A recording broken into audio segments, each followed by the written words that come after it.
अगर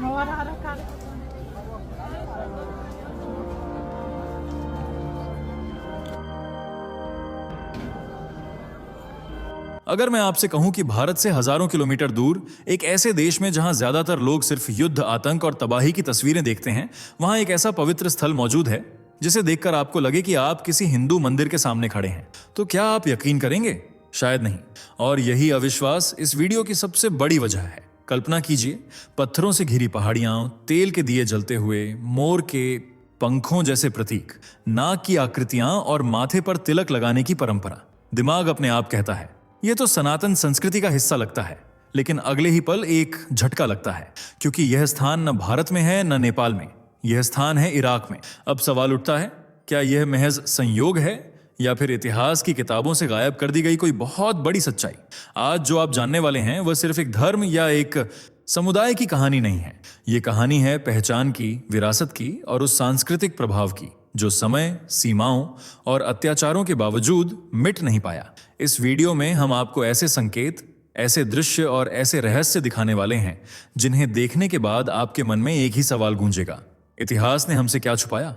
लेकिन सावधान रहिए, इस वीडियो को आधा देखकर निकल जाना सबसे बड़ी गलती होगी, क्योंकि जैसे जैसे परतें खुलेंगी आप महसूस करेंगे कि यह कहानी सिर्फ अतीत की नहीं, यह कहानी कहीं ना कहीं हमसे जुड़ी हुई है। तो अगर आप सच जानना चाहते हैं और अगर आप मानते हैं कि इतिहास उतना सीधा नहीं होता जितना हमें बताया जाता है, तो अंत तक बने रहिए, क्योंकि असली रहस्य अब खुलने वाला है। चलिए दोस्तों, जरा जल्दी से कमेंट करके बताइए ये वीडियो आपको कैसे मिला। क्या आपने इसे खुद सर्च किया था या ये अचानक आपकी स्क्रीन पर आ गया और आपने क्लिक कर दिया?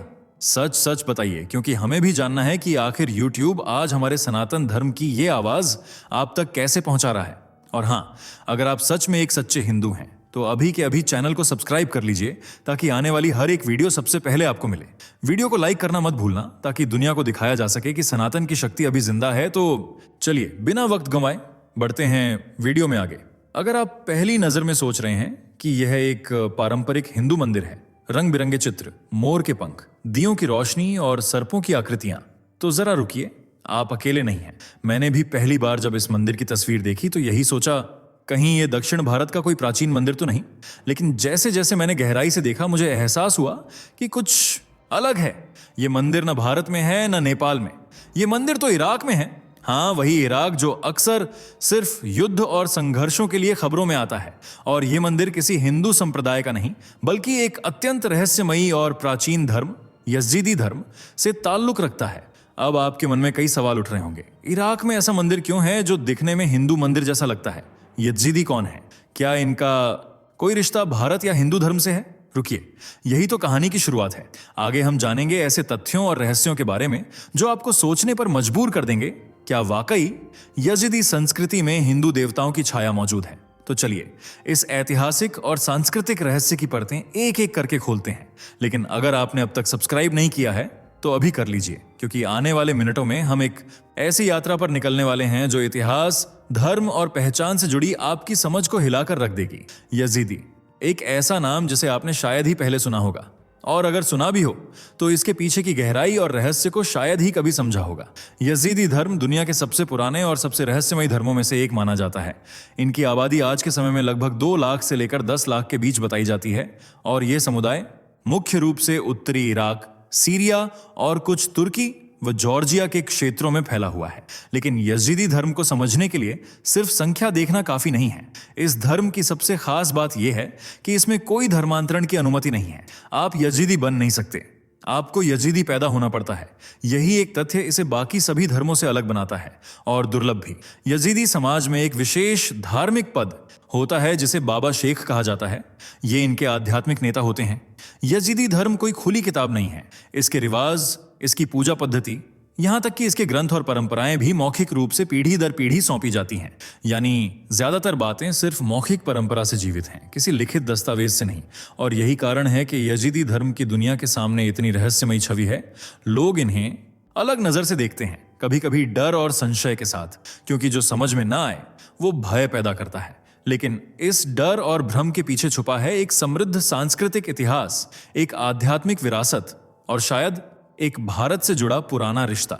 एक ऐसा रिश्ता जिसे जानने के बाद शायद आप भी कहेंगे, ये तो हमारे जैसे ही हैं। आइए इस कड़ी को और गहराई से समझते हैं। अब जब हमने यजीदी धर्म की मूल बातें समझ ली हैं तो चलिए नजर डालते हैं उन चौंकाने वाले संकेतों पर जो इसे हिंदू संस्कृति से जोड़ते हैं।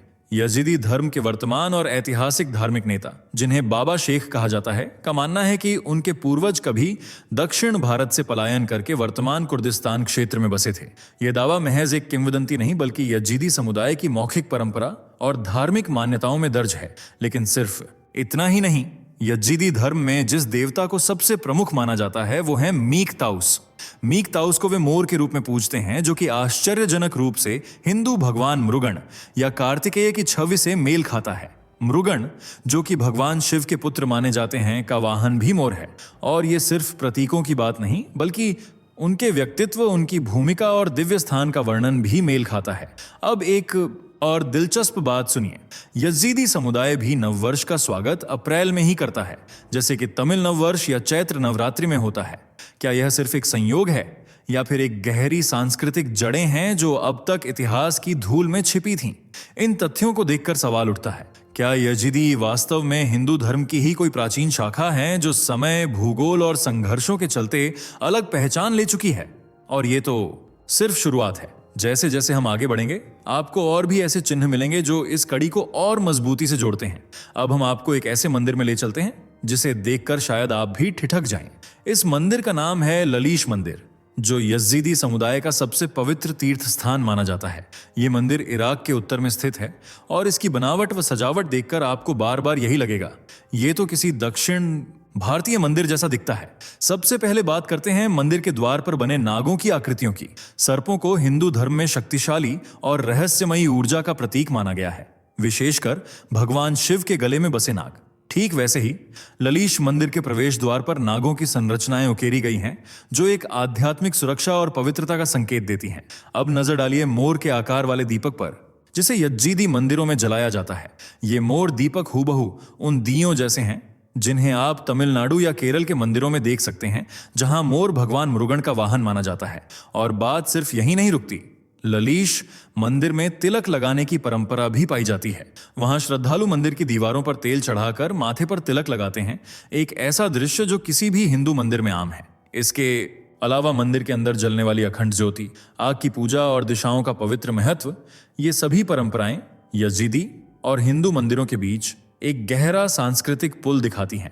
ये सिर्फ दृश्य समानताएं नहीं हैं, ये प्रतीकात्मक रूप से एक साझा विरासत की ओर संकेत करते हैं, एक ऐसी विरासत जो समय के थपेड़ों के बावजूद अब भी जिंदा है। अब सवाल उठता है, क्या ये समानताएं महज संयोग हैं या इसके पीछे कोई इतिहास की खोई हुई कड़ी है? यजीदी समुदाय का नाम सुनने में जितना अनोखा लगता है उतनी ही रोचक है इसकी संभावित व्युत्पत्ति। कुछ विद्वानों का मानना है कि यजीदी शब्द की जड़ें संस्कृत शब्दों में छिपी हैं। माना जाता है कि पहले इनका नाम था याह सिद्धि, जहां याह का अर्थ है दक्षिण और सिद्धि का मतलब है आध्यात्मिक सिद्धि या उपलब्धि। अब अगर हम इन दो शब्दों को मिलाएं, याह सिद्धि, तो यह होता है दक्षिण के सिद्ध। और जब यह शब्द समय के साथ विकृत होकर अरबी और कुर्द प्रभाव में आया तो यही बन गया यजीदी। इतिहास में कुछ शोधकर्ताओं और परंपराओं का दावा है कि यजीदी पूर्वजों ने लगभग 5000 ईसा पूर्व में दक्षिण भारत से पलायन किया था, विशेषकर तमिलनाडु या केरल जैसे क्षेत्रों से। वे लोग, जिन्हें बाद में यजीदी कहा गया, वे संभवतः सनातन धर्म के प्राचीन अनुयायी थे, जिन्होंने किसी कारणवश पश्चिम की ओर प्रस्थान किया।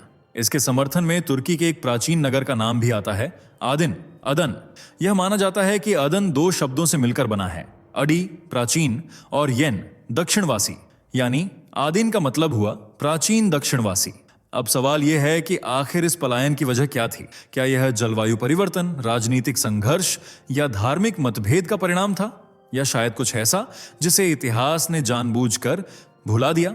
हालांकि इस थ्योरी पर अभी भी शोध जारी है, लेकिन इन सभी तथ्यों को जोड़ने पर एक बात साफ नजर आती है, यजीदी और भारतीय उपमहाद्वीप के बीच कोई सांस्कृतिक और ऐतिहासिक रिश्ता जरूर है, जिसे आज फिर से खोजा जा रहा है। अब चलिए थोड़ी गहराई में उतरते हैं, वहां जहां धर्म सिर्फ पूजा पद्धति नहीं बल्कि दर्शन और आत्मा की यात्रा बन जाता है। यजीदी धर्म में एक केंद्रीय धारणा है कि ईश्वर ने 7 दिव्य प्राणी या एंजल्स बनाए जो इस ब्रह्मांड की देख रेख करते हैं। इन 7 में से प्रमुख हैं मीक ताउस, जिन्हें वे मोर के रूप में पूजते हैं। अब अगर आप हिंदू दर्शन से परिचित हैं तो आपको तुरंत याद आएंगे सप्तर्षि, 7 आर्षे, जिन्हें सृष्टि के प्रारंभ में ज्ञान और धर्म का प्रचारक माना गया।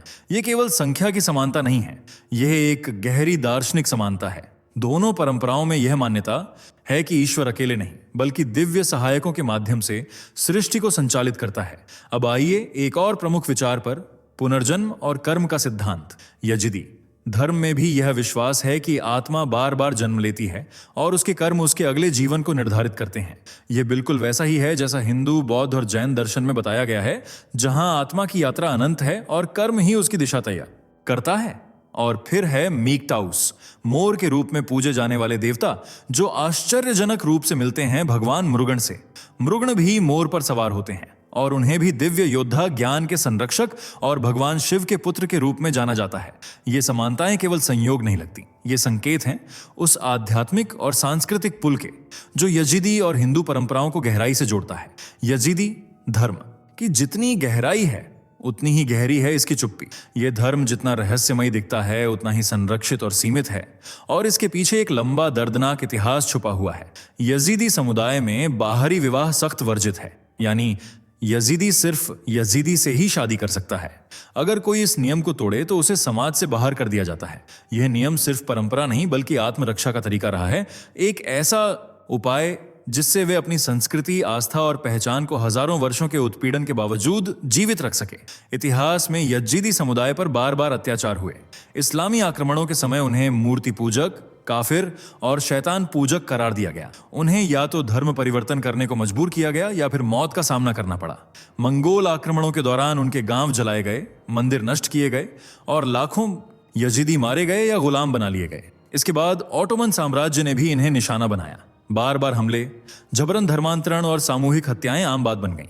इतनी पीड़ा के बाद 12वीं शताब्दी में शेख आदि नाम के एक यजीदी संत ने धर्म को बचाने के लिए एक चतुर रणनीति अपनाई। उन्होंने यजीदी धर्म की बाहरी परत को इस्लाम और सूफी परंपरा से जोड़ दिया ताकि उत्पीड़न से बचा जा सके।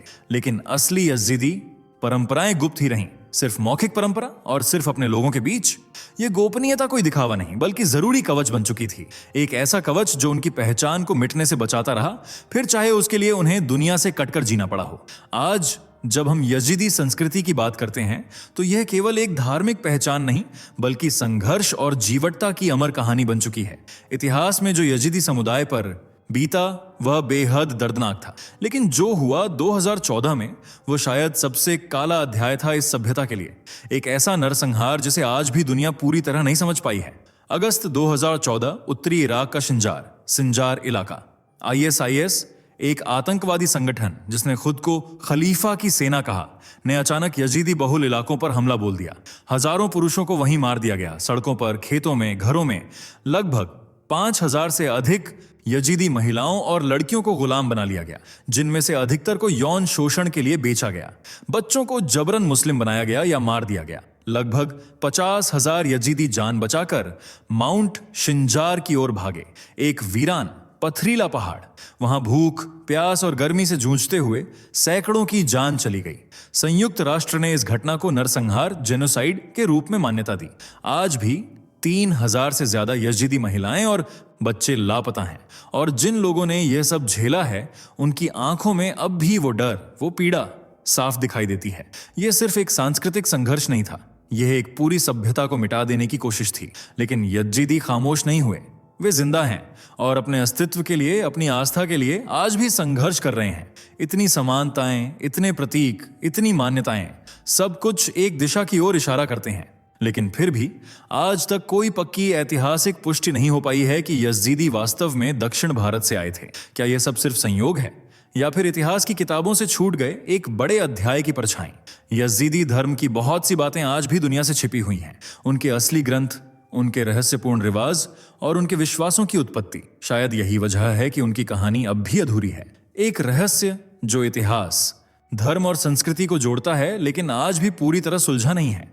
लेकिन जो बात साफ है वो ये कि यजीदी सिर्फ एक धार्मिक समुदाय नहीं बल्कि संघर्ष, अस्तित्व और विरासत की मिसाल है। और अगर हम उनके अतीत को समझ पाए तो शायद हम खुद को भी थोड़ा बेहतर समझ सकें। अगर आप भी ऐसी भूली बिसरी संस्कृतियों, छिपे हुए इतिहास और रहस्यमयी सभ्यताओं में रुचि रखते हैं तो हमारे चैनल को जरूर सब्सक्राइब करें, क्योंकि हम लाते रहेंगे आपके लिए ऐसी ही और कहानियां जो सोच बदलें, दिल छू लें और दिमाग खोल दें। कभी कभी इतिहास सिर्फ किताबों में नहीं बल्कि मंदिरों की दीवारों, प्रतीकों और परंपराओं में छुपा होता है। यजीदी समुदाय की कहानी सिर्फ उनका अतीत नहीं बल्कि हमारी साझा विरासत का हिस्सा भी हो सकती है। अगर आप भी मानते हैं कि दुनिया का इतिहास जितना दिखता है उससे कहीं ज्यादा गहराई रखता है तो जुड़िए हमारे साथ, सब्सक्राइब करें क्योंकि अगली कहानी शायद आपकी पहचान से जुड़ी हो। दोस्तों, आपको स्क्रीन पर 2 और वीडियोस दिखाई दे रही हैं, जिसे देखने के लिए स्क्रीन पर क्लिक करें।